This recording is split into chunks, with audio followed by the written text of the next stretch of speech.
This is a tool particularly I offer to all of us who identify as marginalized and oppressed, unseen, pushed over to the corner and told to appreciate that you were allowed to get into the room to begin with.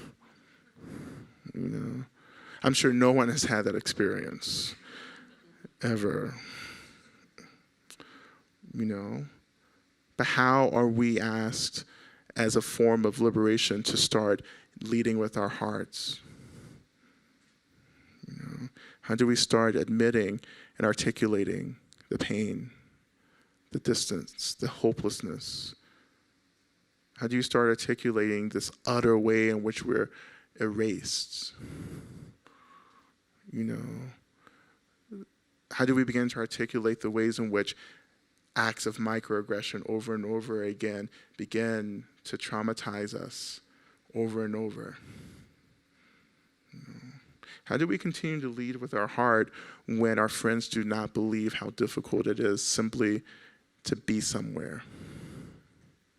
That we swim within energies and spaces and environments of trauma and violence. You know, that for some of us, it's as thick as reaching out and touching it. You know, and feeling it. This thickness. And we're told to be happy. You know? And we're told that it's just a figment of our imagination. How do you lead with your heart when it's not safe? You know?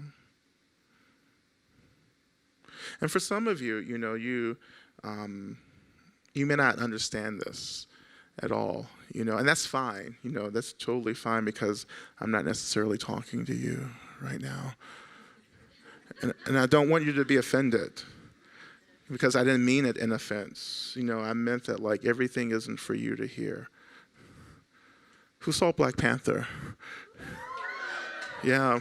You know that scene where the Black Panther is like trying to be revived by the queen and the princess, and then the white guy is there, and then the king of that tribe was like, oh, you need to turn away. You know, I'm not saying you should do that.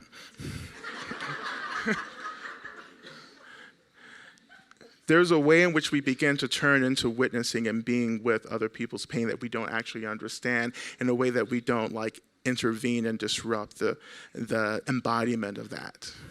And that's what that scene was just communicating. There's going to be all kinds of college classes on that movie.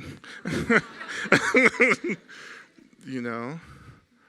So how do we begin to tune in to the pain, to the rage of those around us? And we may not get it, but we're not trying to disrupt that. We're not trying to center ourselves within that and make that all about us, you know, because that's the problem, you know.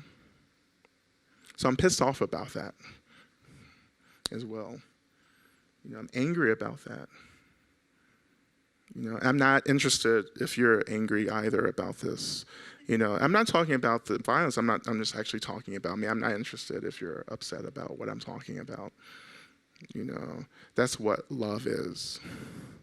For myself, you know, and we've been talking about love in some of our groups. This is love when I'm able to articulate what I experience, and it's not about you, it's about me being free in this seat, in this moment, in this room.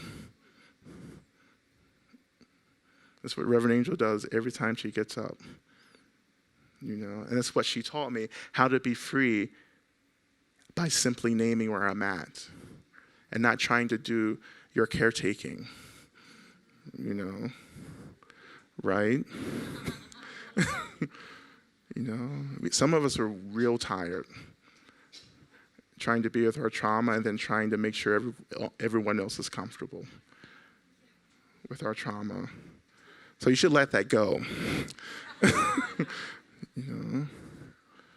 So this is the conversation of anger and love together. Actually, it's the love for self and the love of wanting others to be happy, you know, that actually holds the space for the anger to be there. And the anger isn't this compulsory thing that I'm reacting to in order for you to hurt as much as I do. The anger is telling me something important about me and about how I am out of balance.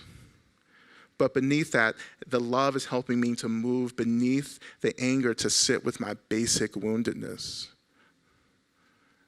the basic heartbreak. And that's real complex. That's so nuanced.